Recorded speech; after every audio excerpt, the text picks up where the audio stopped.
Olá pessoal, vamos aí continuando o curso aí, né? Assim, hoje eu vou começar com aula de pneumática, tá? Vai ser a primeira aula de pneumática aí. E assim, por que que eu tô dando pneumática, né? Porque é o seguinte, a pneumática, ela, apesar de mexer com os gases, ela trabalha com mecânica de fluidos, né? Que o ar, o gás, né? O ar é considerado também um tipo de fluido, né? Então, é por isso que eu vou dar essa aula de pneumática aí, porque assim, que você conseguindo entender pneumática, você consegue, você consegue somar conhecimentos para pressão, né? Então é bacana. E pneumática é legal porque muitos dispositivos hidráulicos você pode pensar em fazer dispositivos, muitos dispositivos hidráulicos você pode pensar e mudar para dispositivos pneumáticos, né? Porque assim, a pneumática ela te dá pressão menor, mas ela te dá uma velocidade bem maior, né? Então é mais bacana, né? Então a diferença de pneumática com a hidráulica, principais, né? A pneumática é mais rápida. É só você lembrar do motorzinho do dentista, né? Aquele motorzinho gira, sei lá, pode ser que eu esteja enganado, mas parece que ele gira em torno de 8.000 RPMs, né? E a hidráulica é mais lenta, mas só que tem um porém. A hidráulica é mais exata, você consegue ter uma resposta muito mais. Você consegue dominar a hidráulica? Não, você consegue precisão na hidráulica. A pneumática você consegue velocidade, você não consegue muita precisão na pneumática, né? Então, vamos lá, vamos começar a falar aqui da história da pneumática, né?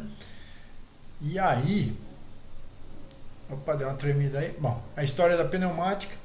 Então, assim, ó, vamos dar uma lida aqui. Ó. Esses manuais que eu vou ler para vocês aí, eu posso disponibilizar para todo mundo, tá?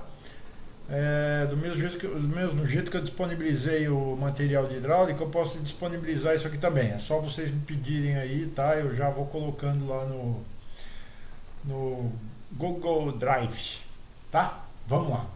Olha lá. Então tem uma frase, né? Pelas razões mencionadas e à vista, posso chegar à conclusão de que um homem dominará e poderá elevar-se sobre o ar mediante a grandes asas construídas por si contra a resistência a resistência da gravidade. A frase foi feita pelo Leonardo da Vinci. Demonstra apenas uma das muitas possibilidades de aproveitamento do ar na técnica, o que ocorre hoje em dia em grande escala. Como meio de racionalização do trabalho, o ar comprimido vem encontrando cada vez mais campo na aplicação na indústria, assim como a água, a energia elétrica, etc. Somente depois da segunda metade do século XIX é que o ar comprimido adquiriu importância industrial. No entanto, sua utilização é anterior a Leonardo da Vinci, que em diversos inventos dominou o uso do ar. No Velho Testamento são encontradas referências ao emprego do ar comprimido na fundição de prata, ferro, chumbo, estanho, etc. Né? A história demonstra que há mais de 2.000 anos os técnicos construíram máquinas pneumáticas, produzindo energia pneumática por meio do pistão. Como instrumento de trabalho, utilizavam um cilindro de madeira dotado de um êmbolo.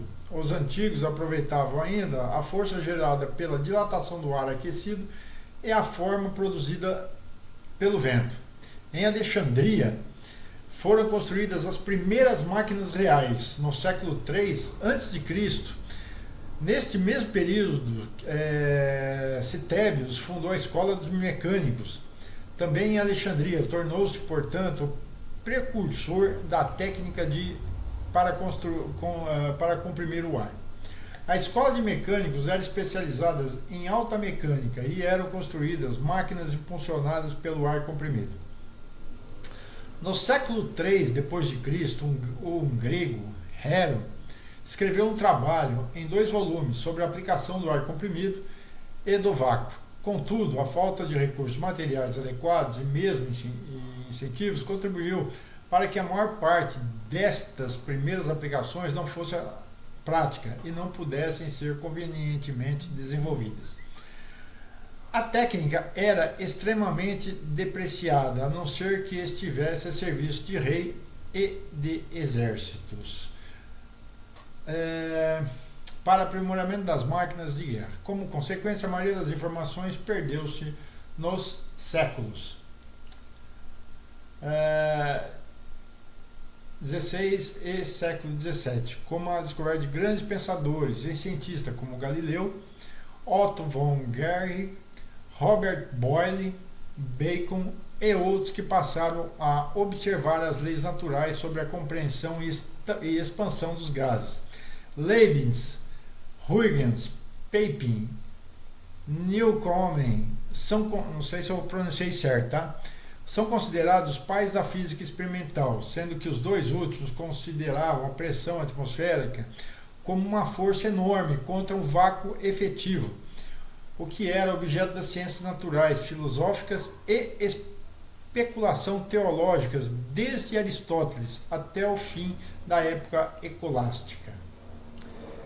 Encerrando esse período, encontrava-se Evangelista Torricelli, inventor do barômetro, um tubo de mercúrio para medir a pressão atmosférica. Com a invenção da máquina de vapor de Watts, tem início a era da máquina. No decorrer dos séculos, desenvolveram várias maneiras de aplicação do ar, como aprimoramento da técnica e novas descobertas. Assim foram surgindo os mais extraordinários conhecimentos físicos, bem como alguns instrumentos. Um longo caminho foi percorrido das máquinas impulsionadas por ar comprimido na Alexandria aos engenhos pneumoeletrônicos dos nossos dias. Portanto, o homem sempre tentou aprisionar essa força para colocá-la ao seu serviço, com um único objetivo: controlá-la e fazê-la trabalhar quando necessário. Atualmente, o controle de ar suplanta os melhores graus da eficiência, executando operações sem fadiga, economizando tempo, ferramentas e materiais, além de fornecer segurança ao trabalho. O termo pneumático é derivado do grego pneumos ou pneuma, respiração, sopro, e é definido como a parte física que se ocupa da dinâmica dos fenômenos físicos relacionados com gases ou vácuos. É também o estudo e a transformação da energia pneumática em energia mecânica através dos respectivos elementos do trabalho. Antes de entrar nos fenômenos dos princípios físicos, assim, gente, hoje em dia existem trens movidos a ar, tá? E esse trem foi um trem desenvolvido por um brasileiro e ele está instalado lá no Rio Grande do Sul. Que mais? Aliás, é um trem muito bacana, né? Depois, durante o curso aqui, eu vou mostrar várias fotos deles aí para vocês. Quem mora em Porto Alegre já deve ter até andado num bichão desse aí. Que mais? Temos aí carros movidos a ar, tá? E antes de entrar nessa parte mais técnica, né? Assim, o ar, na minha concepção, eu acho que o ar foi a primeira energia utilizada pelo ser humano. Já falei, não sei se eu falei, mas se eu não falei eu vou repetir, tá? Mas assim, imagine o homem da caverna lá, né? Camarada, tá chovendo lá fora da caverna, caindo raio e tal, né? Aí caiu um raio lá e pegou, por acaso, começou a pegar fogo num graveto. O homem, na sua curiosidade, pegou aquele gravetinho, né? O que ele fez? Ele viu pegando fogo. E na curiosidade do ser humano, o que ele fez? Ele deve ter metido o dedão lá, né? Na hora que queimou, ele assoprou para amenizar a dor, né? Só que atrás, na hora que ele fez essa ação de assoprar, o que ele fez? Ele começou a aquecer, começou a alimentar a fogueira do graveto atrás. E o graveto começou a pegar fogo mais rapidamente. O que ele começou a perceber com isso? Ele começou a perceber que ele poderia controlar o fogo. E na hora que ele começou a controlar o fogo, gente, imagina. Aí tinha aquela macacona gostosa lá, e falou, pô, tô afim de pegar aquela macaca. O que ele fez? Ah, na próxima chuva eu vou chamar ela para ficar aqui dentro comigo, né? E foi justamente o que ele fez. E aí o que acontece? Começou então o quê? Uma socialização do ser humano. Né? E aí, né, vocês imaginam. Então, então por aí vai. Então eu acredito que foi a primeira energia a ser criada. E eu falo mais para os senhores, eu acho que a pneumática ela vai ser a última energia. O planeta, a hora que ele ficar todo sujo, todo zoado, que tiver plástico no oceano, que tiver fumaça no ar, que não sei o que, ninguém conseguir respirar direito. O ar, o que acontece no compressor? Quando você comprime o ar, né? O que acontece dentro do compressor? A hora que você abre o compressor lá embaixo, você percebe que sai um barro, né? Meus senhores, eu vou falar para vocês, o ar ele contém umidade, né? Essa umidade e o ar, ele, se você pudesse ver as moléculas de ar, você iria ver as moléculas tudo sempre em movimento, né? E aí o que acontece? Quando você comprime, essas moléculas elas vão ficando uma mais pertinho da outra, tá? Só que a umidade, o líquido, você não comprime, você comprime o gás, mas o líquido você não consegue comprimir. Então o que acontece? Ele vai juntando as moléculas de líquido e essa molécula, o que ela faz? Ela vai misturando com a sujeira sólida, né, do ar e vai para onde? Vai lá para o fundo do reservatório. Então por isso que quando você abre o pulmão do reservatório de ar, sai uma água suja, uma água, né, misturada com a oxidação do pulmão de ar, né? Então sai aquela água meio avermelhada, tal, meio suja, né? Então o que é isso aí? Isso aí é justamente quando você comprime o ar, você consegue aprisionar esse material sujo. E o que acontece? Futuramente, se você e já inventaram um carro movido a ar, né? Quem duvida, eu posso até passar um filme para vocês depois também. Vocês podem pesquisar no YouTube aí que esse vídeo aí é bem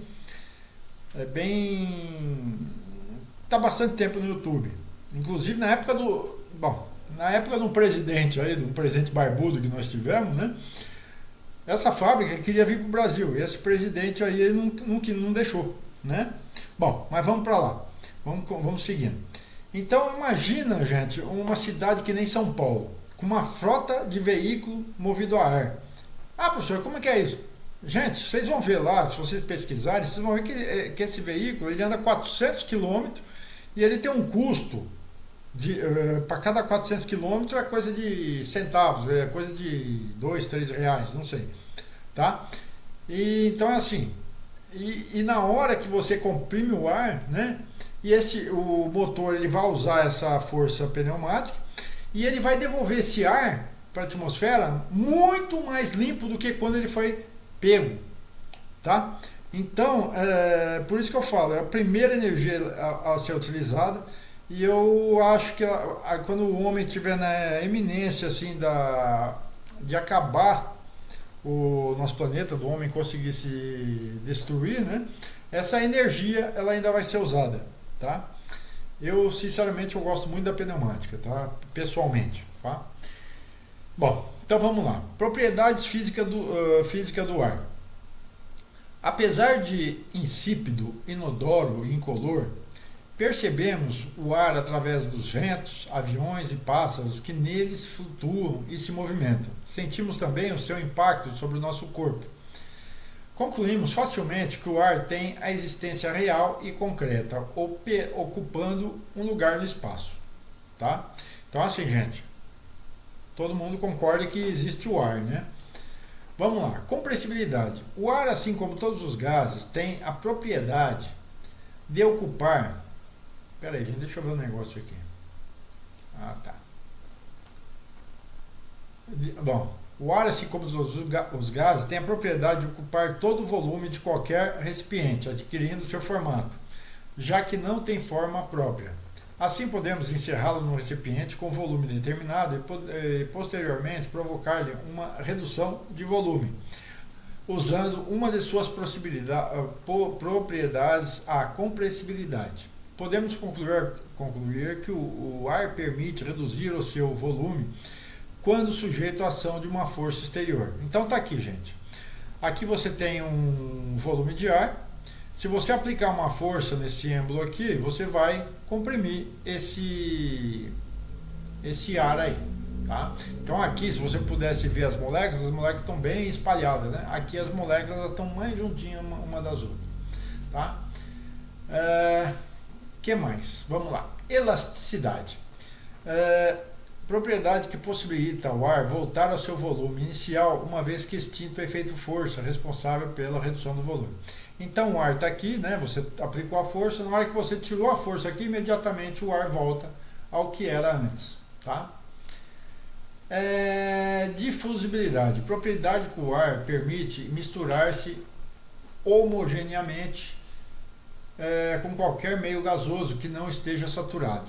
Então olha só, de um lado você tem um volume de ar, aqui você tem uma válvula, né? E aqui você está separando isso aí. Imagina que você tem ar comprimido aqui. Na hora que você abre essa válvula, o ar ele vai ficar ele vai se difundir, né? Para os dois recipientes, tá? A pressão aqui, ela vai diminuir a pressão, tá? Vamos lá, expansibilidade. Aqui, ó, o ar, por causa dessa, diferentemente dos líquidos, né? O líquido não tem essa característica de expansibilidade, né? E nem, bom, mas aí, o líquido você não consegue comprimir. Então o que acontece? No momento que você abre essa válvula aqui, tá? O ar ele vai preencher todos os cantos. E por causa disso aí que eu falei, o ar, se você pudesse ver as moléculas de ar, você ia ver que as moléculas estão em constante movimento. Por isso que ela preenche todos os espaços, tá? Beleza, vamos lá. Gente, eu vou falar uma coisa para vocês, tá? Muita gente até ri da minha cara, tá? Muitos alunos já riram. Mas uma vez, quando alguma vez vocês forem tentar carregar um compressor, pulmão de ar, com o pulmão de ar carregado, tá?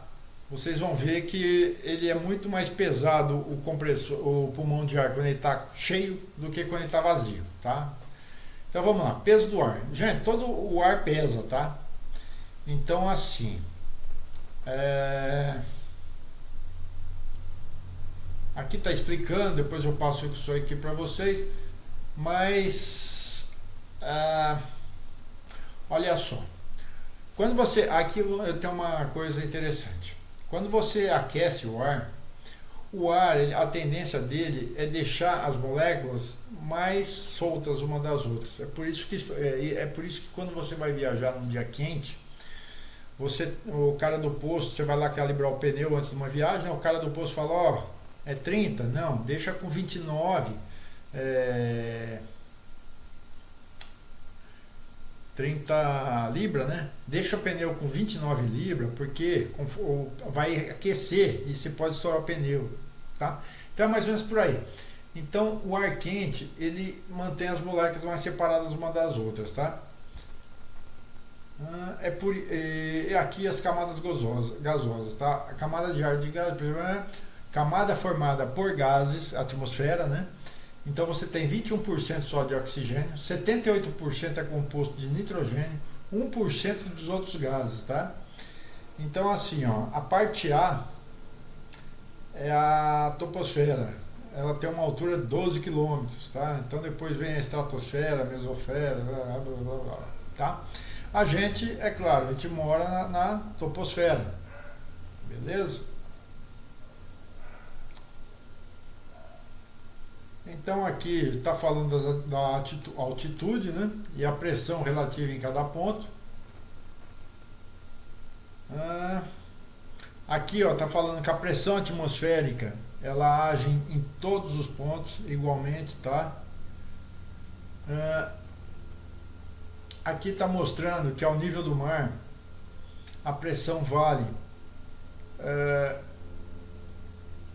1,033 kg por centímetro quadrado, que é um bar, né, aproximadamente um bar. No momento que você mergulha, tá, a cada 10 metros, a cada metro, a cada 10,33 metros que você mergulha, é como se você tivesse uma atmosfera a mais. Então você tem a atmosfera aqui da parte da troposfera, né? E mais 10 metros aqui de água, é como se você tivesse duas atmosferas, tá?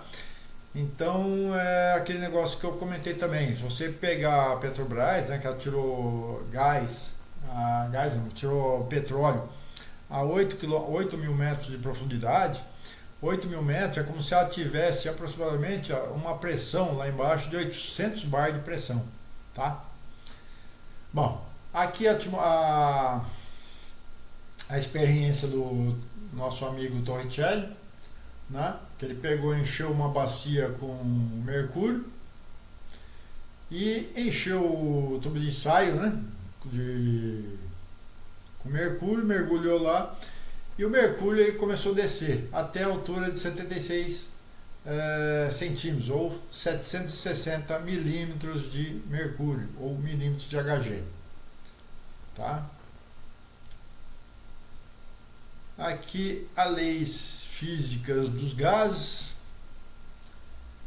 aqui a lei de Pascal, que ele pegou o conhecimento de vários outros cientistas na época, né, inclusive do Torricelli, né, e ele melhorou, né? Então ele descobriu que um recipiente cheio de um líquido é praticamente compressível, né? E se aplicarmos uma força em qualquer ponto desse recipiente, o resultado será ele vai difundir essa força por todos os lados do recipiente, né? Então é isso aí. Aqui está algumas medidas, tá, de conversão. Então libra força, está aqui. Nossa, o que é isso aqui? Não sei como funciona isso aqui não, mas tudo bem, vamos para frente. Gente, vamos entrar já direto no dimensionamento da rede de ar comprimido, tá? Seguinte, na maioria das vezes que eu visitei empresas aí, que eles falavam, tem problema com ar comprimido. Gente, eu já trabalhei na Ardelia, que é uma empresa que fabrica equipamentos pneumáticos, trabalhei na Redes, que fabrica ferramentas pneumáticas, trabalhei em outras empresas aí na área de pneumática, né, na Ingersol, uma empresa chamada Aro, né? E assim, a maior parte dos problemas não é a ferramenta nem a máquina pneumática, é justamente o fornecimento de ar comprimido. Então o camarada, que ele faz? Ele está com problema de ar comprimido, ele chama um fabricante de compressor. O cara, é claro, o fabricante de compressor, ele vai ver que não está vindo ar na máquina pneumática. É claro que ele vai querer vender outro compressor, né? Vai melhorar? Vai resolver o problema da empresa? Não, não vai resolver o problema da empresa, porque a maior parte dos problemas da empresa é o mau dimensionamento da rede de ar nas empresas, tá? Então aqui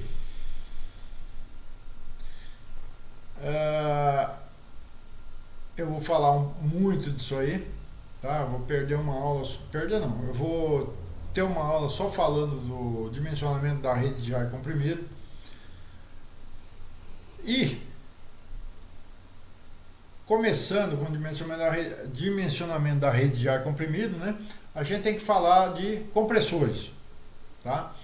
Então olha aqui, compressores, a gente tem de dois tipos, né? A gente tem compressores dinâmicos e compressores com deslocamentos positivos. Deslocamento dinâmico, gente, a gente tem um compressor chamado injetor. Eu acho que muita gente nunca nem deve ter ouvido falar disso. Compressor de fluxo radial, compressor de fluxo axial. Aqui é a simbologia do compressor. Quem já está acompanhando a hidráulica comigo sabe que o triângulo cheio é sinal de hidráulica, é sinal de bomba hidráulica. Quando você tem um triângulo sem preenchimento, tá? Aí é simbologia de compressor. E depois, deslocamento positivo, a gente tem os compressores rotativos, rodas, palheta, parafuso, os alternativos de pistão e diafragma. Esse aqui, gente, é o compressor mais que a gente mais conhece aí, é o compressor de borracharia, né? O compressor de pistão. E em empresas você vai encontrar o compressor de palhetas e hoje em dia, né, nós temos aí o compressor de parafuso, é um compressor mais top que tem, né? Porque ele evita, ele não, se o camarada não quiser fazer um vaso de pressão para guardar o ar comprimido, né? Ele pode ter uma regulagem da pressão diretamente no compressor. Então é bacana isso aí, tá? Então tá aqui, ó, umas ilustrações aí, compressor dinâmico. Aqui, gente, ele funciona da seguinte maneira: você tem o ar entrando, tá? O ar ele vai, cadê? Bom, é como se fosse uma bomba centrífuga, tá? Mas tem umas hélices aqui, né? Então, primeiro o que vai acontecer? O ar vai entrar por aqui e cada hélice disso aqui, isso aqui gira uma alta rotação, né? Cada hélice disso aqui ele vai comprimindo o ar até o ar sair comprimido para cá. Característica desse compressor: ele tem uma vazão muito grande a vazão, mas a pressão dele não é tão alta. Ah, pessoal, onde que é usado esse bicho aí? Esse tipo de compressor é muito utilizado em obra. Imagina uma empresa que vai fabricar um túnel, né? Ele tem que injetar ar, né, no túnel, mineração. Então ele vai usar esse tipo de compressor aqui, tá? Vamos ver isso aqui, que mais? Compressor de parafuso. Gente, compressor de parafuso, ele é bacana. O funcionamento dele é isso aqui, tá? Deixa eu ver se eu consigo. Opa. Bom, aqui, ó, o que acontece? O ar entra e aqui, ó, ele vai girando. Praticamente, ele tem a usinagem muito bem feita do estator. Estator com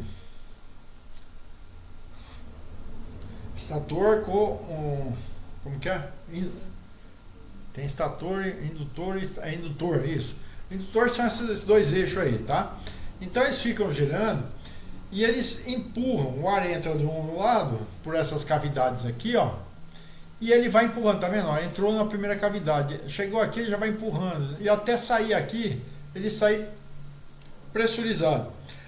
Esse tipo de compressor parafuso, ele é bacana porque no compressor ele tem um inversor.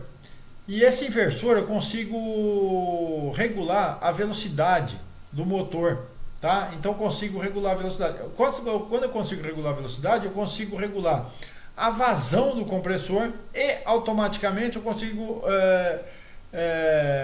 regular a pressão dele, tá? Na linha.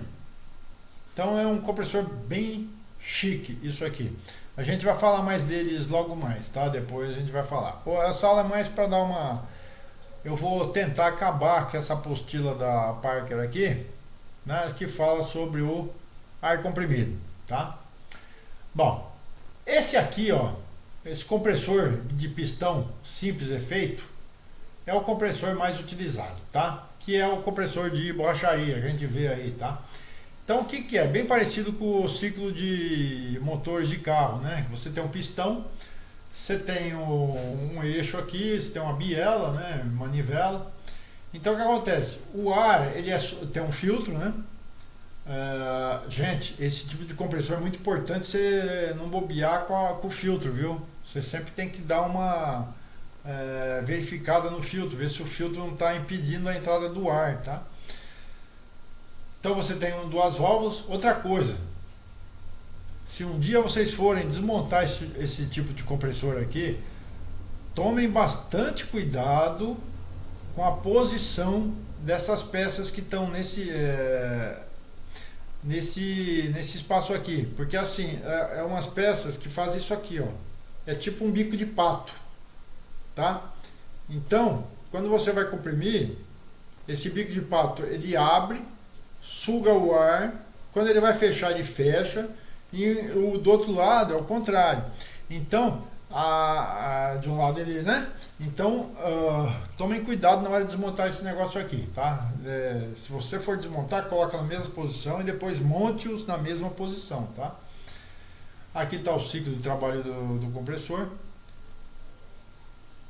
Esse é o mais usado. E depois tem uma variação, né? Os tipos de compressor de duplo efeito. O que é esse aqui, ó? Reparem que aqui, ó, ele aproveita o ar tanto na parte de cima do pistão, né? Como na parte de baixo também, tá? Então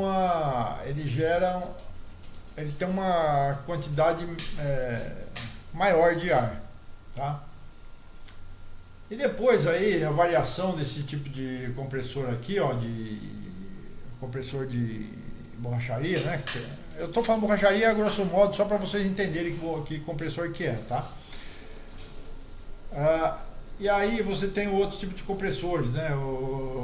Você tem compressor de 1 estágio, 2 estágios, 3 estágios, 4 estágios.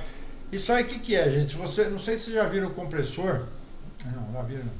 É que assim, ele não tem um só pistão.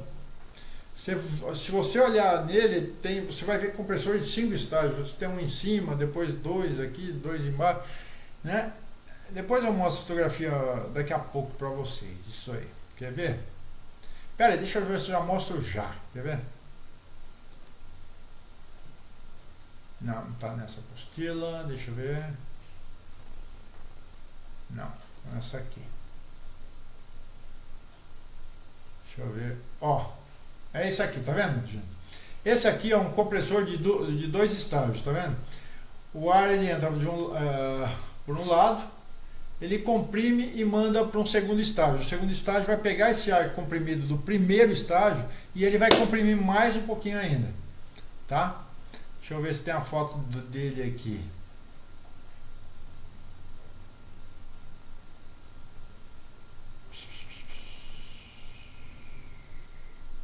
Que é o tratamento do ar.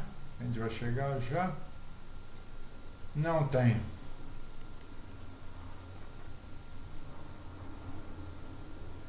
Não tem.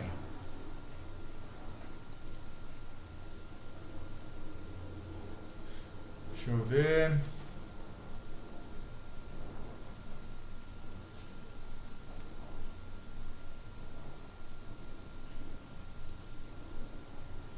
Pera aí, gente, eu tô dando aula na apostila errada, pô.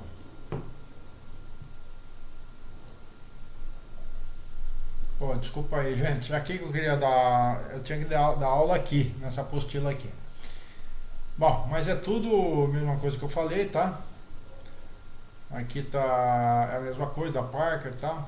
Só que é mais para dar uma ilustrada inicial, tá?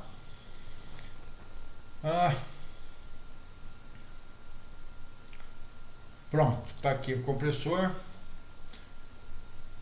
E aí, inclusive, gente, tem compressores. Tá. Tem compressores para uso médico, tá? Onde você vai ter um diafragma. Será que é esse aqui? Não. Você vai ter um diafragma aqui, tá? Então, por que o uso diafragma? Porque aqui você vai ter um ambiente de óleo, né? E aqui em cima você vai ter ambiente só de gás. Então, o diafragma vai separar esses dois lugares aqui e ele vai fornecer um ar livre de óleo, livre de lubrificante. Isso aqui é muito usado para uso médico, uso em dentista, tá? Você não pode jogar, claro, óleo na boca do cara, nem botar o cara para respirar óleo, né? Então, são tipos de compressores diferentes, tá? Bom, o compressor, quando você comprime o ar, você aquece o ar, tá? Então você tem que e quando você aquece o ar, você aumenta a umidade dele, tá? Então você tem que ter um ar frio, tá? Aqui, compressores pequenos e médios são normalmente resfriados a ar, num sistema muito prático, particularmente instalações de ar, onde o calor pode ser retirado facilmente das dependências. Nesse caso, o resfriamento do ar é uma alternativa. Bom, seguinte. Vamos falar em preparação do ar comprimido. Daqui a pouco a gente vai ver por que o ar comprimido ele tem que ser tem que estar gelado, tá? Uma das coisas é para você evitar umidade na rede de ar, tá? Então assim, você comprime o ar e depois o ar ele vai passar para o resfriador. O resfriador é um trocador de calor, tá?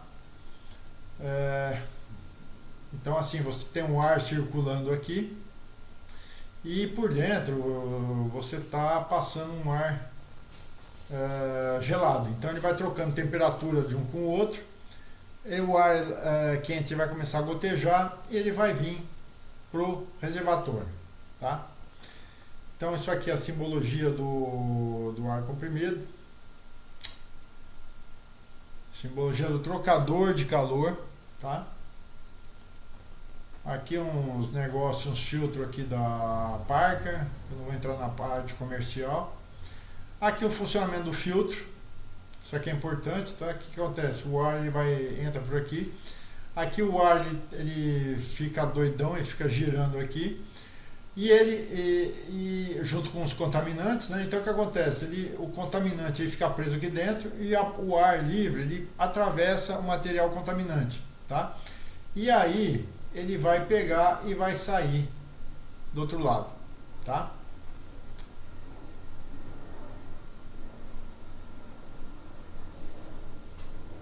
Então aqui tipos de contaminantes, tá? Gente, quando vocês verificam uma válvula pneumática, um cilindro pneumático, ou então uma ferramenta pneumática, você vai ver que os orifícios de passagem do ar, eles são orifícios bem pequenos, tá? Então você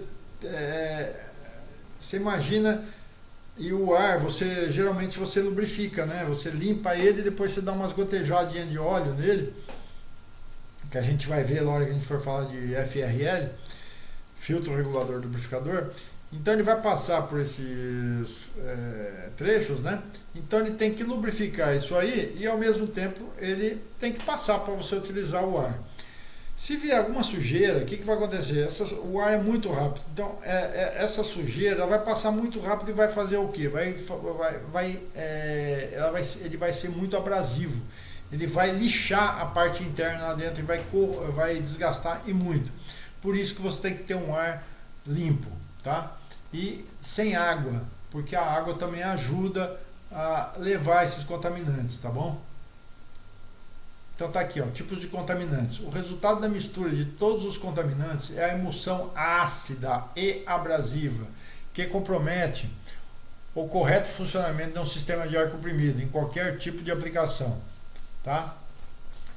Então ele vai causar obstrução de orifícios, desgaste das vedações, erosão nos componentes pneumáticos, redução da eficiência e produtividade da máquina, custos elevados e paradas das máquinas, tá?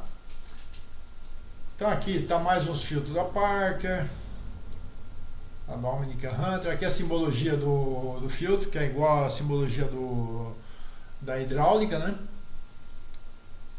E aqui está a granulometria das partículas de sujeira aí, tá? Aqui ele está falando de umidade de ar por cada padrão referência, né? Que é padrão ponto de orvalho.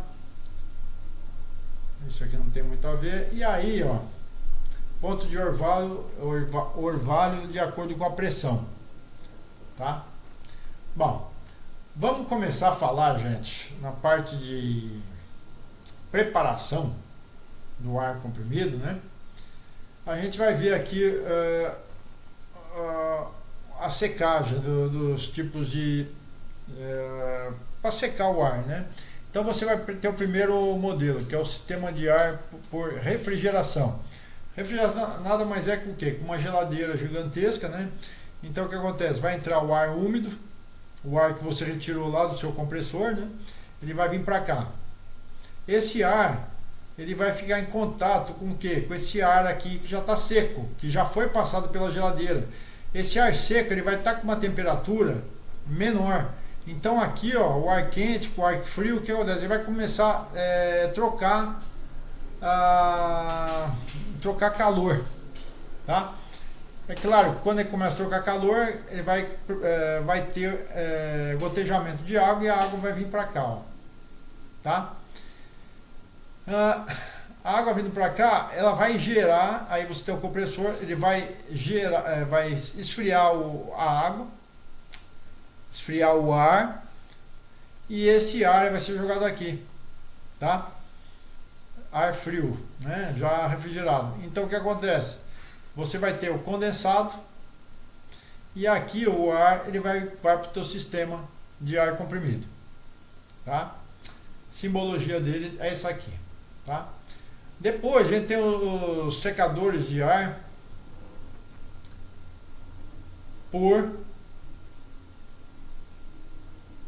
Não, esse aqui é o mesmo secador de ar ainda. Aí depois vai ter o secador de ar por adsorção. Vai ter por absorção. Cadê? Por absorção.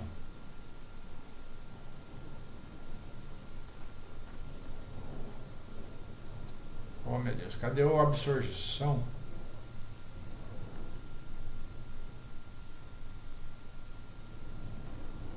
Pô, gente, absorção é esse aqui, pô. Não, isso aqui é por refrigeração. Ih, gente, tá faltando o resfriador de ar por absorção.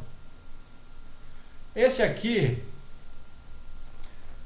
é o de adsorção. Esse aqui é AD de adir, quer dizer, de soma, né? Então o que ele faz? Você tem um secador de ar que é por absorção.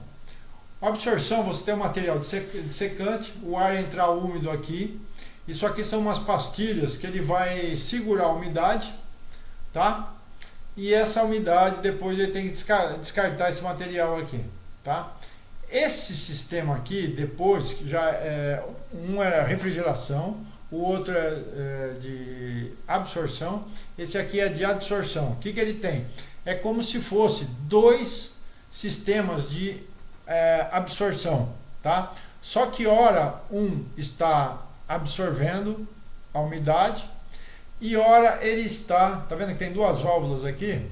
E ora ele está fazendo o que? Ele está regenerando as pastilhas, tá? Então o que acontece? Você não tem que ficar trocando toda hora esse material absorventes aí da umidade, tá? Bom, depois eu explico isso aqui mais belezinha, tá? Mas é só lembrando, então, tem três sistemas de resfriamento, de absorção de umidade. Sistema de refrigeração, sistema de absorção e sistema de adsorção, tá? Vamos lá. Essa parte quer me derrubar aqui, né? Mas vamos lá. Bom, depois a gente chega no reservatório de ar comprimido. Gente, reservatório, função de reservatório. Ele vai guardar o ar comprimido, mas aqui ele vai estar ligado aonde? Nesse 4 aqui é entrada no 7, a saída. Cadê a saída aqui? Saída no 3. Cadê o 3 aqui? Tá, o 3 é esse grandão. Então o ar que vem do compressor passa pelo sistema lá, ele vem aqui e ele vai, isso aqui é um vaso de pressão, né? Ele vai comprimir o ar aqui dentro. Quando você tem uma variação na saída da sua rede de ar comprimido da sua empresa, quando alguém liga uma ferramenta, ou então pega uma mangueirinha de ar, ele vai limpar o chão lá com ar comprimido. Gente, isso aí é proibido, tá? Eu só estou falando isso aí. Mas o que acontece? Causa muito acidente. A gente vai falar na hora lá, no dia, que você não pode ficar varrendo o chão com ar comprimido, tá? Nem limpando máquina com ar comprimido. Primeiro por causa de acidentes, tá? Pelo sistema único, parece que o que mais tem problema de acidentes com vista é a utilização errada do ar comprimido, tá? Tem que tomar muito cuidado. E além disso, você tem veias, né? Então imagina se o ar comprimido aqui em alta pressão atravessa a sua pele, né? E ela entra na sua corrente sanguínea. Você vai morrer em 1 minuto, tu morre, tá? É por isso que o médico lá, quando ele pega a injeção, né, o que ele faz? Ele dá aquelas batidinhas, né, e depois dá uma espirrada, justamente para sair o ar, para não injetar ar na sua corrente sanguínea, senão tu vai morrer, tá? E aqui a gente está falando em altas pressões, é muito fácil acontecer isso sim, viu, gente? Toma cuidado com isso.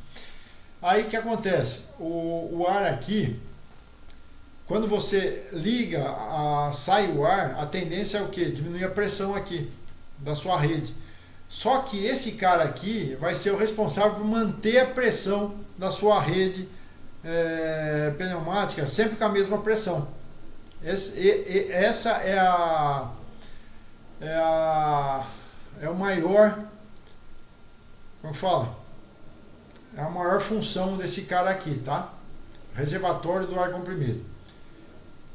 Então, vamos lá. Então você tem o compressor. Aqui você está entrando o ar. Você tem o compressor. Ele vem pelo sistema de trocar calor, tá? O compressor aqui vai fornecer calor ao ar, né? E também, quando você comprime, você dá um pouquinho de calor ao ar, né? Então aqui você vai tirar uma grande quantidade de água. E aqui você vai tirar mais um pouquinho de água ainda. E depois você vai ter mais o sistema ainda de secagem do ar, onde você vai tirar a maior quantidade possível de água, de umidade do seu ar comprimido, tá?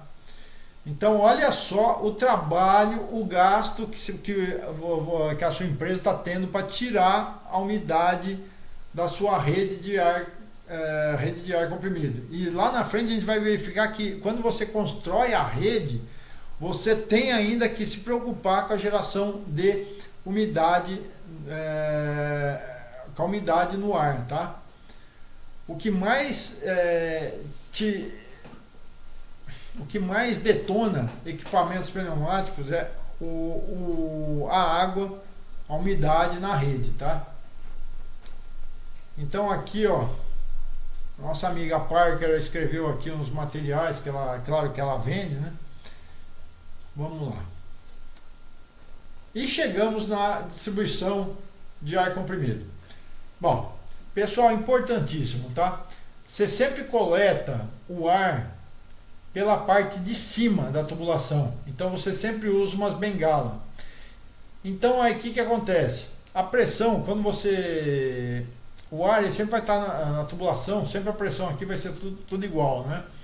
Só que a umidade, a água ela sempre vai acompanhar a lei da gravidade, a água vai ficar embaixo, né? Então você coleta o ar sempre por cima. E de preferência essa curva, você sempre faz ela bem mais alongada, tá? Você joga essa bengala aqui lá para cima. Por quê? O ar ele preenche todos os espaços. Então o ar comprimido, se você fazer algo, não vai ter problema nenhum, tá? Ele vai acompanhar todo o espaço. Mas por outro lado, você vai ter uma distância maior. Então a água vai ser mais difícil dela subir essa altura, entendeu? Então você não precisa deixar grudadinho aqui não, você pode fazer isso aqui um pouco mais alto, tá? Na mesma linha aqui, ó, a água, se por um acaso ela passar, né, a tendência dela é sempre vir direto. Então aqui você vai colocar um purgador ou um dreno eletrônico, que é esse cara aqui, ó, é um equipamento muito barato, tá? E aqui você vai colocar a sua utilização de ar. Essa simbologia aqui, ó, é o filtro, regulador e lubrificador. De novo, ó, filtro é esse tracejado, regulador é esse reloginho aqui e lubrificador é esse negocinho onde você imagina que está pingando aqui, tá? A rede você sempre faz com uma inclinação de 0,5 a 2% do comprimento, tá? Uma pequena caída. Curva, se você for precisar fazer, é a mesma história da hidráulica, né? Você vai sempre fazer o raio mínimo 2 vezes o diâmetro, tá? E aqui são os materiais da tubulação do ar comprimido, tá? Hoje em dia você pode fazer em aço inox, cobre, caríssimos, tá? Ferro galvanizado. Hoje em dia você tem materiais bem mais baratos, tá? Do que todos esses daqui, tá, gente? A Parker, tá aqui, ó. A Parker, ela indica você usar essa tubulação aqui de alumínio. Cadê? Aqui, ó, tubo de alumínio, tá? Mas assim, tem outra opção, tá? Tem uma opção da Tigre que fabrica um material chamado CPVC. É um tubo, não é PVC, tá? É um tubo de material polimérico grosso, tá? Que pode ser utilizado com o ar comprimido, tá? E a vantagem é que ele já vem na cor azul. Tá. Qualquer coisa é CPVC. Vocês quiserem pesquisar, eu já montei linha com eles, ficou bem bacana, tá? Bom, vamos para frente. Não quero fazer propaganda de ninguém, não. Então tá aqui o material. Já que tá aqui falando, ó, OD. O que é OD? OD vem da palavra outside diameter, tá? Então é o diâmetro externo, tá? ID é o diâmetro interno, interne diameter. Nossa, meu inglês, desculpa, gente. Se tiver algum professor de inglês aí, vocês me desculpem. Mas assim, então sempre que vocês vê tubo OD, tubo ID, vocês já sabem que é esse negócio aí, tá? E aqui o dimensionamento, depois a gente vai ver logo mais isso aí. Correndo com a apresentação aqui, depois a gente vai entrar nas válvulas, tá? Isso aqui é mangueiras, tipos de mangueira, né? Gente, isso aqui, pelo amor de Deus, tá? Vocês esquecem que existe isso aqui, tá? Vocês sabem que já inventaram um material muito bom para fazer limpeza, tá? Um material é chamado vassoura e outro é escova, tá? Eles são muito mais baratos, são bem bacanas e evitam acidentes com ar comprimido, tá? Então isso aqui deveria até ser proibido a utilização disso aqui, tá? Bom, por quê? Também, gente, olha só, a gente vai estudar que quando a gente faz uma rede de ar comprimido, você tem que tomar o cuidado. Quando eu vou numa fábrica, o meu ouvido já está até treinado, né? Fica aquele pss, pss, pss. Esse barulho você tem que ir lá e resolver esse vazamento, tá? Às vezes é troca só de conexão, uma coisa bem simples, tá? Então aqui, ó, tá mostrando o vazamento.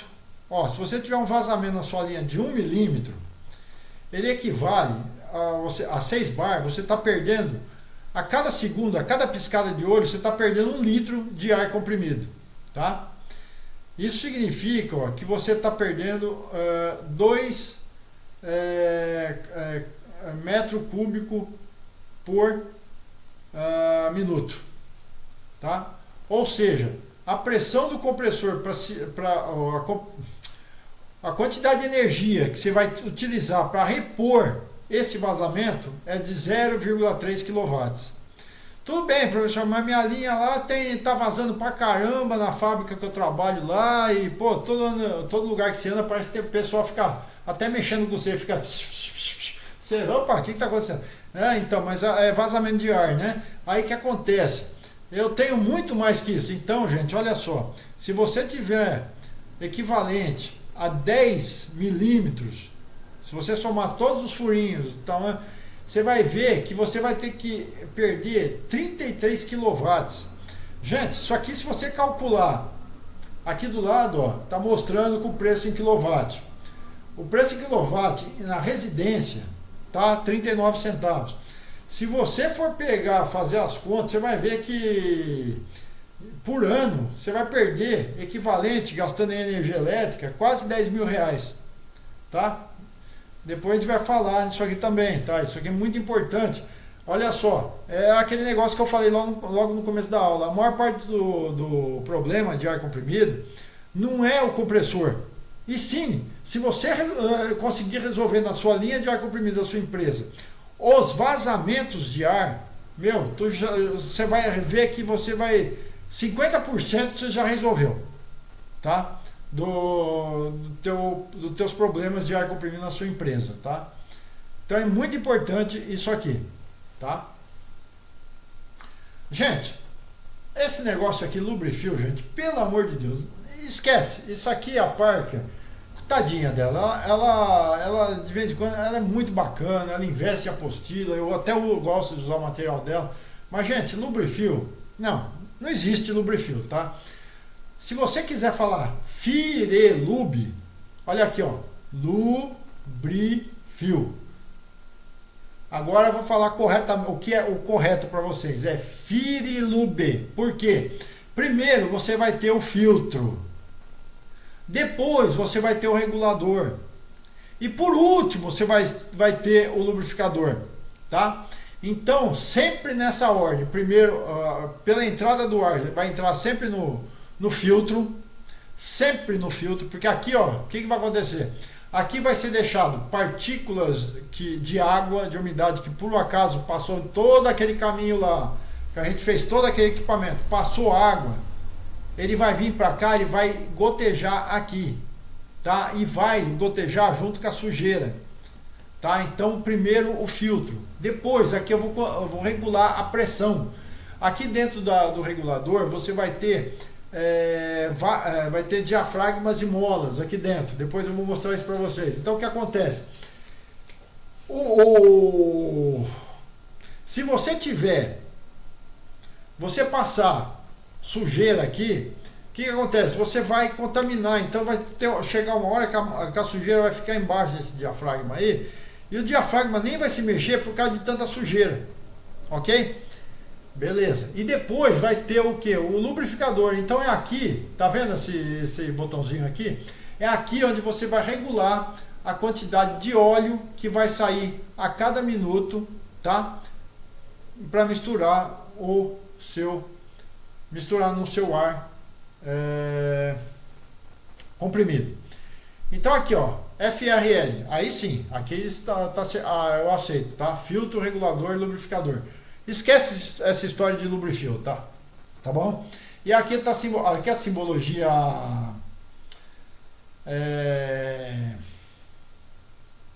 usual, a simbologia mais compactada, não, a simbologia simples, simplificada. E aqui a simbologia onde fala que aqui, ó, filtro, regulador, manômetro e o lubrificador, tá? Então a gente tem eles aqui. Mais exemplos deles aqui.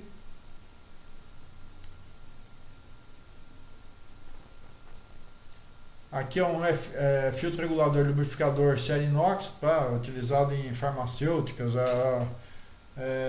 e em alimentícias, tá?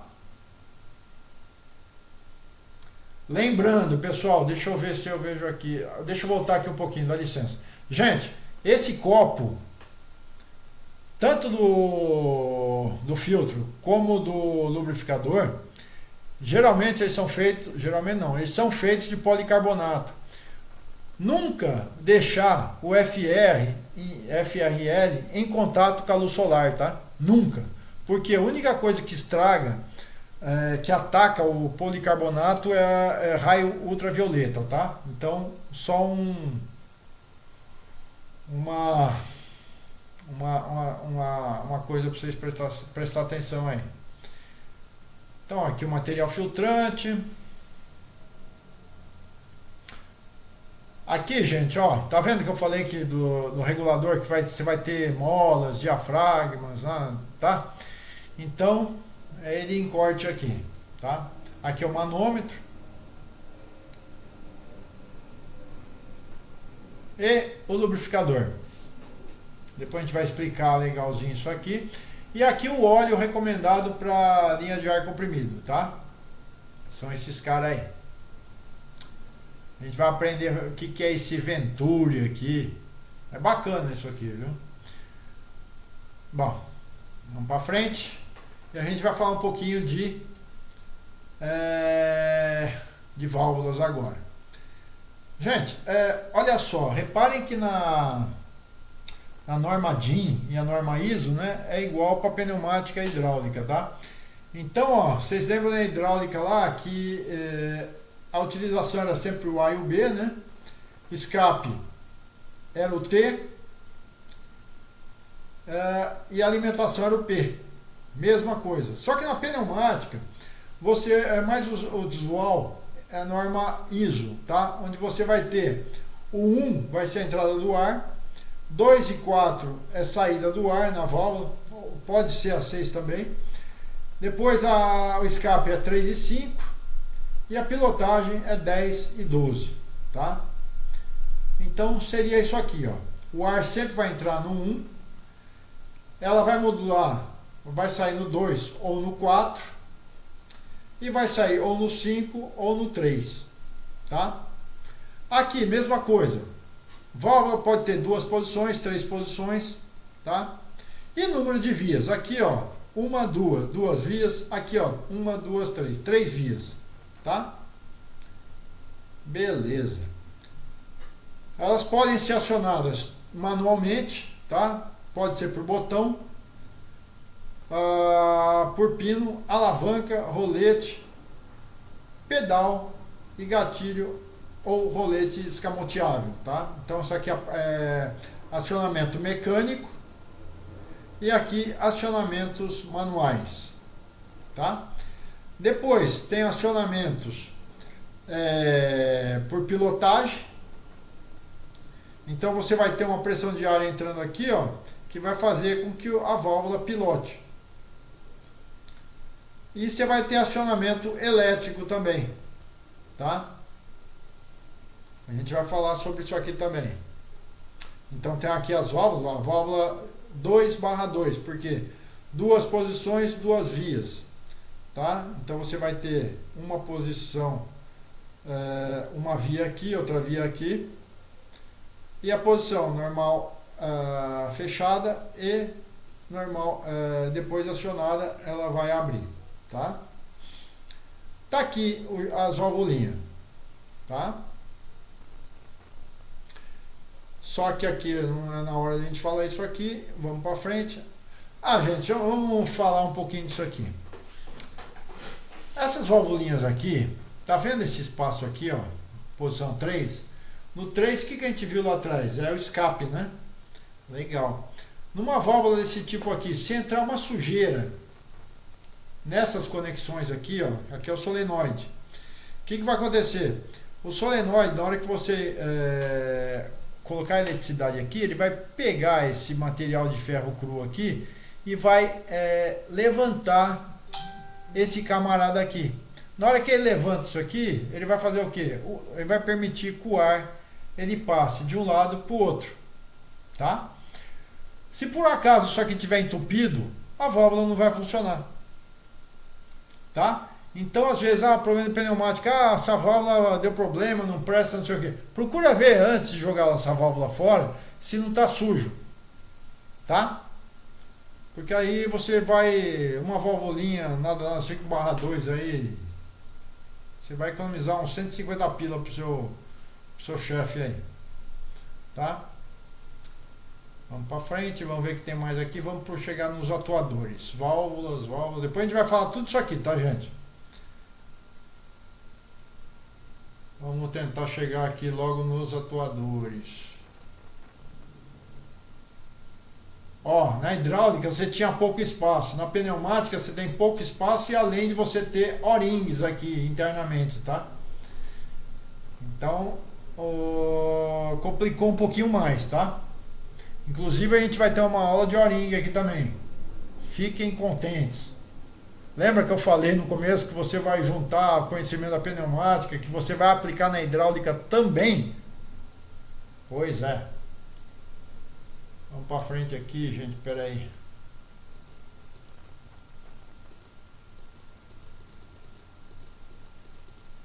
Eu quero chegar em atuadores aqui, gente. Espera aí.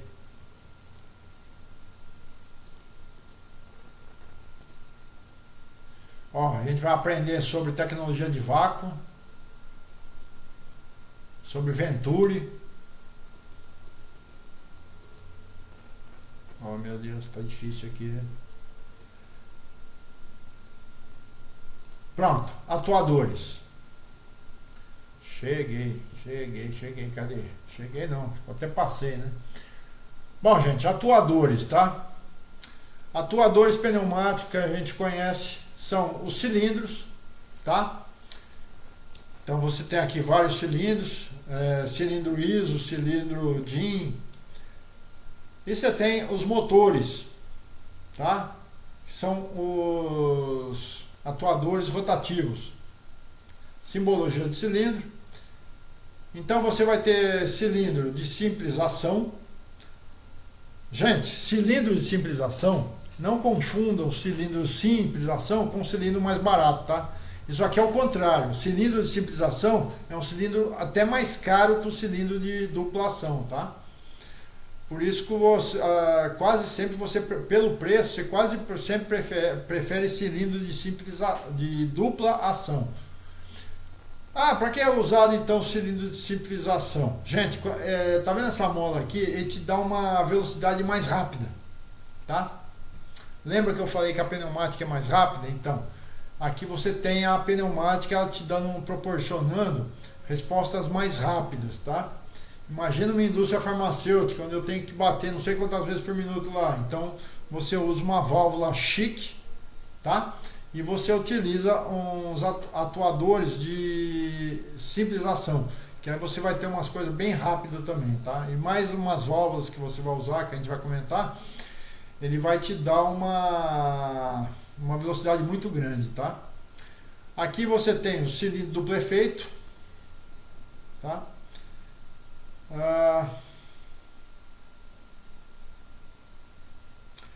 Aqui, ó, essa simbologia, tá vendo que tem um quadradinho aqui dentro? Isso aqui é um amortecimento do cilindro, tá? Então o que acontece? O cilindro, ele vai rápido, na hora que ele vai lá chegar no final, ele dá uma amortecida no final do curso. E mesma coisa, quando ele volta rápido, mas na hora ele não fica batendo. Então isso aí é um amortecimento, tá? É esses copos aqui, tá? E essa válvula, aqui você tem um giglezinho, tá?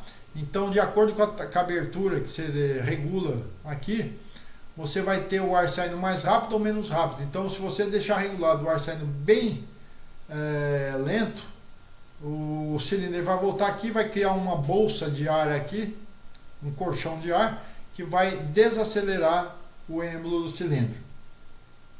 Depois a gente vai ver melhor isso aí. Melhor não, depois a gente vai ver melhor isso aí. Aqui são cilindros de haste dupla, cilindros tandem ou cilindro duplex. Qual a vantagem desse cilindro aqui? O ar vai entrar por aqui e vai entrar por aqui, tá? Então praticamente ele vai duplicar a força, porque você vai ter uma força de ar exercendo aqui e uma força de ar exercendo aqui. Então praticamente você vai ter duplicado a tua força, no mesmo cilindro, tá? Aqui o cilindro geminado, a vantagem dele é essa aqui, ó. Você tem até 4 posições de... se você tem um cilindro com a mesma área, né? Você tem aqui 3 posições de avanço.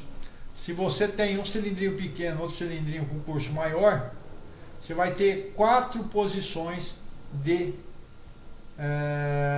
parada do cilindro, tá?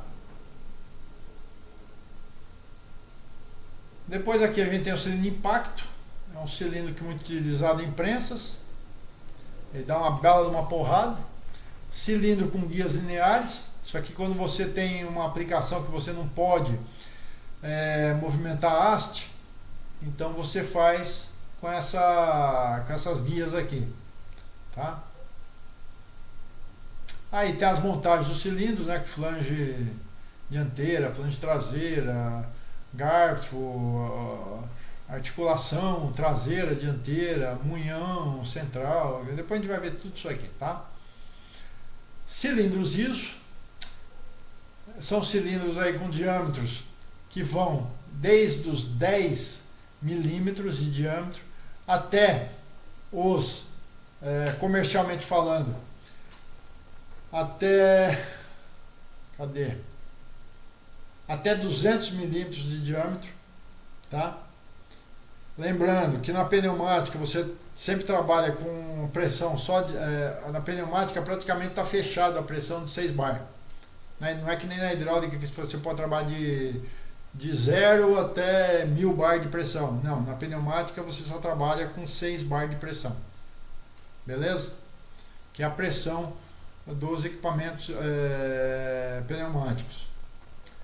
Esse aqui é um cilindro bem bacana que ele te proporciona um número infindável de posicionamentos, tá? Como é que ele é composto? Ele é composto de um cilindrão e o outro, e aqui ele tem uma trava na haste. Então, você tem uma parte eletrônica dele, um sensoriamento, né?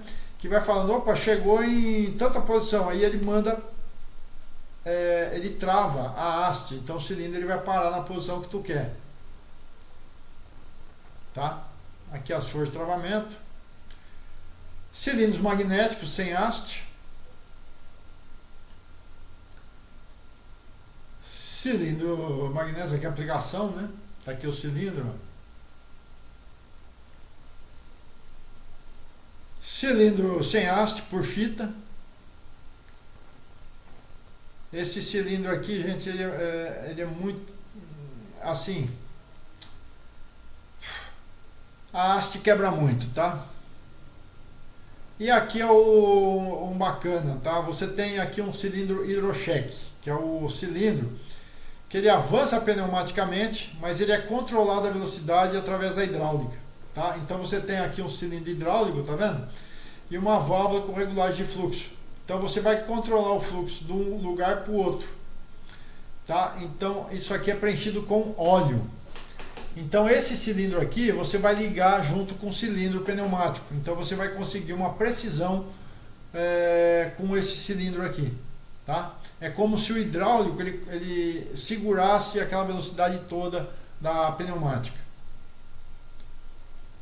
Tá aqui a montagem, tá vendo? Tem o cilindro pneumático aqui e você junta esse hidrocheck junto com a haste do cilindro pneumático.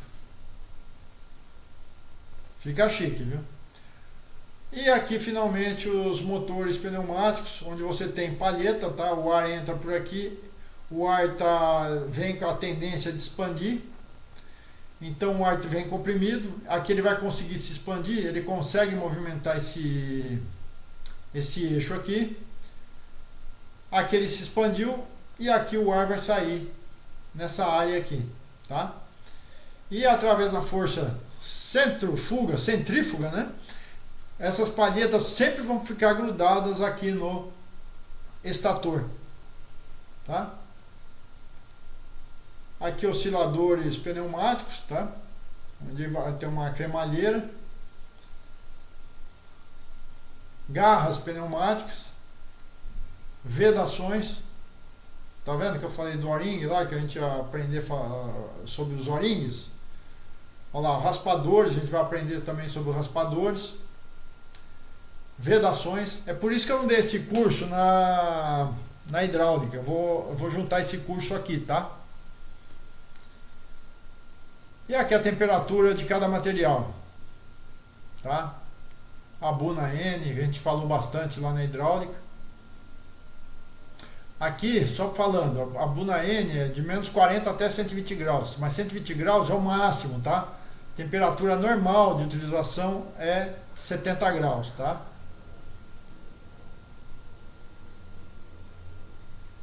Então aqui, ó, a gente vai falar muito de O-ring. Aí o O-ring, se a gente desmonta o O-ring e vê que o O-ring ele descascou aqui, pô, então pode estar acontecendo esses negócios aqui. Então você vai ter que resolver isso aqui, tá vendo? Mesma coisa aqui, você desmontou, aconteceu isso aqui, opa, então pode estar acontecendo tudo isso aqui. Bom, vamos para lá. E aqui alguns exemplos da utilização de pneumática, tá? A gente vai fazer todos esses esquemas aqui, tá? E acabou-se. Bom, vamos ver outra apostila aqui. Não, não é essa. Bom, pessoal, é isso aí, tá? Eu vou finalizar aqui a aula 1. Eu já vou botar no YouTube e já vou preparar a aula 2 também, tá? Pessoal, um abraço, obrigado e focando no curso, continuar no curso, não vamos perder o pique não, tá? Obrigado.